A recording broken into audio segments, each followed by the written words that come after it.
काय म्हणता बाबा? मग आपण निघालो ना, मग खाल्लं ना आपण पोटभर नाश्ता काढल्यावर मग आलो ना आपण साईडवर आलं तर बम गोयला दोघाल्याच्या माय. पण मग स्वप्नीला आले आपल्या साईडवर.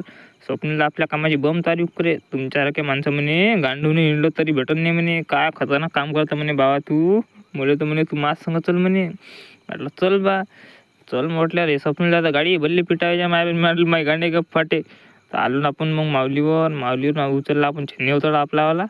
मग निघालो आपण मंदिरात जात होता आपल्याला. मग आलो आपण मंदिरात तर असं वाटते की इथं झोपून जायच्या माया बी.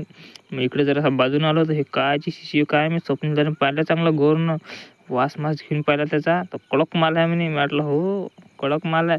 मग मंदिराच्या अंदर आलो. मग हे स्वप्नला सांगे मला महाराजच्या गोष्टी. हे आपले आप्पाचे आप्पा होते म्हणे. म्हटलं हो मग लावा ह्या गोष्टीवर फोटो लावले. मग आपण निघालो घरच्यासाठी पैदल निघालो. कुठं गाडीच नव्हती बा. आपली प्रेमाची पब्लिक भेटली. म्हटलं सोडून दे बा तिथपर्यंत. मग आपण चांगला दमखुत झालतो. साईडवर आल्याबरोबर आपण